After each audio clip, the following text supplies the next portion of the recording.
നമ്മുടെ ഇന്നത്തെ lab manage storage clouds using G സ്യൂട്ടിൽ ജി എസ് പി ഇല്ല. അപ്പോൾ ലാബ് സ്റ്റാർട്ട് ചെയ്യുക. ഇതിനകത്ത് നമ്മൾ ജസ്റ്റ് കോഡ് കോപ്പി ചെയ്യുക, പേസ്റ്റ് ചെയ്യുക. അത് തന്നെയാണ് പരിപാടി. ഇത് സിമ്പിൾ ലാബ്. അപ്പോൾ പിന്നെ നമ്മളായിട്ടൊന്നും ചെയ്യേണ്ട കാര്യമില്ല.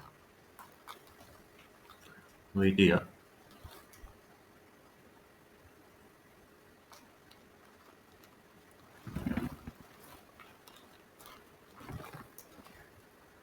അടുത്ത കോഡ് കോപ്പി ചെയ്യുക, റൺ ചെയ്യുക. ബക്കറ്റ് റീഡ് ചെയ്യാൻ വേണ്ടിയുള്ള കോഡ് കൊടുക്കുക. നമുക്ക് പ്രോഗ്രസ് ചെക്ക് ചെയ്ത് നോക്കാം. അത് ആയിട്ടില്ല, അതിനും ചെക്ക് ചെയ്യാൻ മതി. അടുത്ത കോഡ് കൊടുക്കുക. ഓക്കെ, ഇനി നമുക്ക് ഫസ്റ്റ് ടാസ്ക് ചെക്ക് ചെയ്ത് നോക്കാം.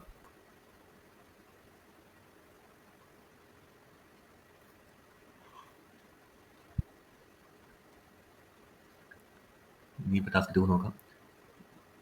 ടാസ്ക് 3 ഒന്ന് നോക്കാം. ലിസ്റ്റ് ചെയ്യാൻ വേണ്ടിയിട്ടാണ്, അത് ചെയ്തിട്ട് കുഴപ്പമില്ല.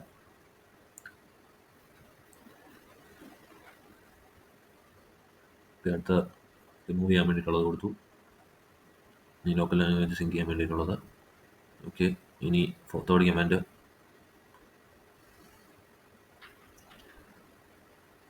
നമുക്ക് പ്രോഗ്രസ് ചെക്ക് ചെയ്ത് നോക്കാം. ലാബ് കഴിഞ്ഞിട്ടുണ്ടാവും. ഇനി ഒരെണ്ണമുണ്ട്, അതിന് ടാസ്ക് 5 കോപ്പി ചെയ്യുക, റൺ ചെയ്യുക. സെക്കൻഡ് പാർട്ട് കോപ്പി ചെയ്തിട്ട് റൺ ചെയ്യുക. ദെൻ കോപ്പി റൺ ചെയ്യുക. ടാസ്ക് 6 ഓക്കെ, ചെക്ക് ചെയ്യാം. ഓക്കെ, ഇപ്പോൾ ലാബ് കഴിഞ്ഞിട്ടുണ്ട്. എല്ലാ ലാബ് കഴിഞ്ഞില്ല, ഒരു ടാസ്ക് കൂടെ ഉണ്ട്, കോപ്പി ചെയ്യുക. ടാസ്ക് 7 റൺ ചെയ്യുക. ലാബ് കഴിഞ്ഞിട്ടുണ്ട്. കൺഗ്രാജുലേഷൻസ്. ഓക്കെ.